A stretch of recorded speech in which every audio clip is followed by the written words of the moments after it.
또 이 친구네요. 사실 홀란드 기사를 계속 다루고 있는데 그게 왜 그러냐면 첼시가 요 근래 홀란드에 대한 관심을 되게 뚜렷하게 드러내는 것 같습니다. 개인합의가 됐다는 얘기를 갖고 오늘은 심도 깊게 한번 뜯어볼 건데요. 개인합의라는 것이 일단 선수와 구단, 그러니까 에이전트가 됐든 선수가 됐든 구단과 선수가 합의가 됐다는 얘기인데요. 그런 게 어떤 의미를 갖고 있는지 한 번씩 보도록 하겠습니다. 자, 우리가 챙겨봐야 될 것이 세 가지가 있습니다. 첫 번째는 이 개인합의 기사가 신빙성이 있느냐.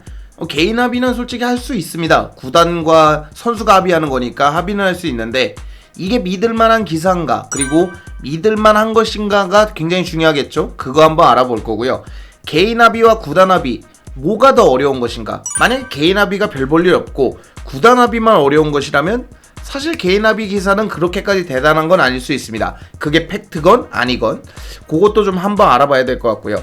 만약에 개인 합의가 됐다면 얼마쯤에 개인 합의가 됐을까? 물론 이건 제 추측이겠지만 얼마쯤에 계약이 됐길래 첼시가 개인 합의를 먼저 끌어낼 수 있을까? 홀란드는 이 라이올라 수수료 그리고 아버님 수수료 그리고 본인 주급도 높다라는 얘기가 있었잖아요. 그런 걸 어떻게 해결했을까를 한번 예측해 보도록 하겠습니다. 자, 보시면 자, 이게 개인 합의에 대한 신빙성에 대한 얘기인데요. 일단 ITK가 뭐냐면 인더노우라고 해서 내부 소스를 좀 아는 사람, 뭐 내부 관계자가 될 수도 있고 진짜 내부에서 쏟아져 나온 얘기일 수도 있고 사실 근데 아는 척을 할 수도 있답니다. 그러니까 그런 소스나 이런 게 없는데 내가 인기 혹은 또 뭐 개인적인 영리를 목적으로 이렇게 하는 사람들도 있답니다. 악질이죠. 그렇기 때문에 좀 걸러들을 건 걸러들어야 되는데 일단 이분은 일단 고용인이라는 단어를 쓰잖아요. 웨스트햄 고용인이라는 단어를 쓸 정도로 첼시와 웨스트햄의 전 직원 출신이세요. 그러니까 꽤 공신력이 있습니다. 뭐 웨스트햄 기사는 되게 많이 맞춰서 웨스트햄 팬들이나 국내에서 기사를 다룰 때 되게 중점적으로 보고 첼시도 이제 에드와르 맨디나 램파드 감독이 경질될 때쯤 잘 맞춰서 첼시 팬들도 좀 귀를 열고 듣는 기자 혹은 내부 소식을 아는 사람, 그러니까 내부 관계자 정도 되는데 자, 일단 이분이 말씀하시는 걸 보면 개인 합의는 일단 잠정적으로 합의가 됐답니다. 일단 개인 합의가 구두 합의가 되든 서면 합의가 됐든 어쨌건 잠정적으로 합의가 됐답니다. 그러나 딜이 여전히 복잡해서 올해 계속 도전했는데 어려우면 이제 내년에 시도가 될 수도 있다. 그렇게 얘기를 하셨고요.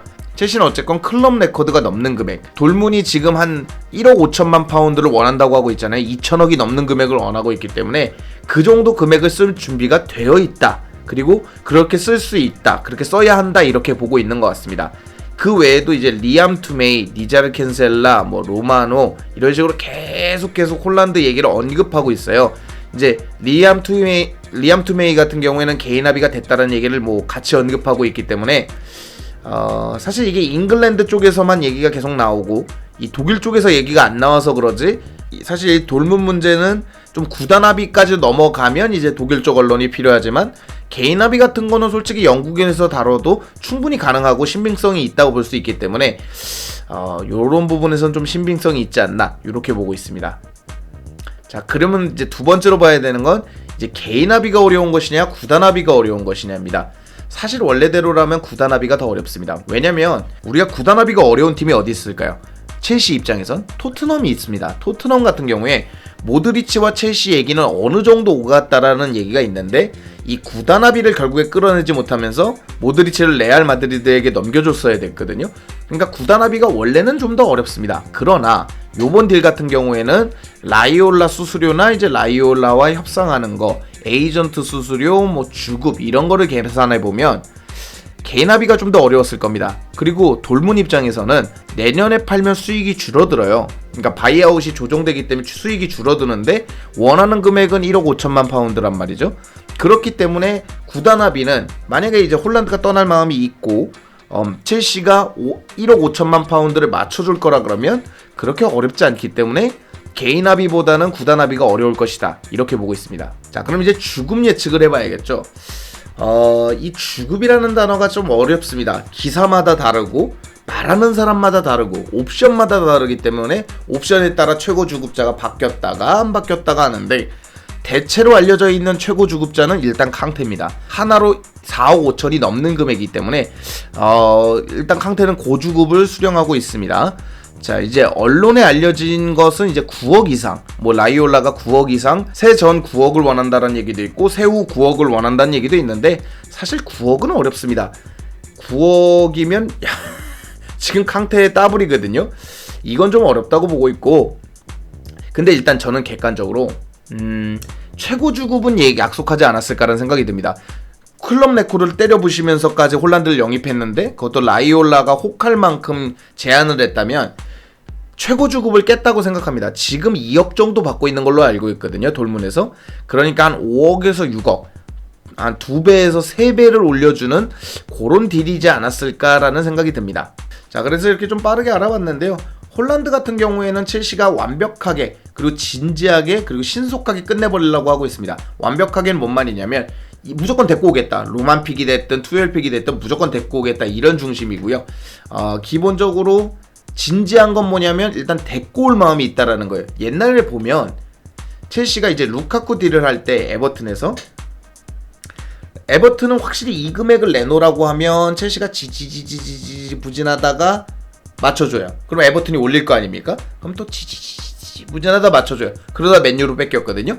근데 지금은 클럽 레코드를 부시겠다, 뭐 로마는 그 돈을 쓸 수 있다, 이런 식으로 기사가 나고 있기 때문에 진지하게 첼시가 처음으로 2천억을 넘는 금액을 쓸 수도 있겠다라는 생각이 들고요. 세 번째는 뭐냐면 이게 이렇게 신속하게 움직인다는 거죠. 원래는 슬로우 스타터라 그래갖고 첼시가 되게 늦게 끝나요, 합의가. 특히 이런 비싼 딜일수록. 6월 9일날 열리는 이적 시장이 지금은 17일이란 말이에요, 녹화 기준으로. 그럼 얼마 아직 안 됐거든요. 근데 이렇게까지 빨리 움직인다는 건 첼시가 빠른 시일 내로 홀란드를 데리고 오고 싶어한다, 이렇게 볼 수 있습니다. 자, 그래서 첼시가 내년까지 끌지 않으려는 이유는 뭐 이전 영상들에서도 설명을 드렸습니다. 다음에 바이아웃이 낮아지면 주급으로 꼬실라 그러기도 하고 여러 팀들하고 경쟁해야 되니까 그냥 일찌감치 끝내버리려고 하는 것 같습니다. 그래서 첼시가 조금 빠르게 움직이고 있고, 개인 합의가 됐다라는 조금 믿을만한 이제 이적설들이 나고 있다, 이렇게 볼 수 있습니다. 자, 홀란드의 이적설은 꾸준히 다뤄보면서 오피셜까지 갔으면 좋겠지만 꾸준히 달아보도록 하겠습니다. 오늘 영상은 여기까지고요. 즐겁거나 유익하셨거나 도움이 되셨다면 당신의 구독을 기다리겠습니다. 감사합니다.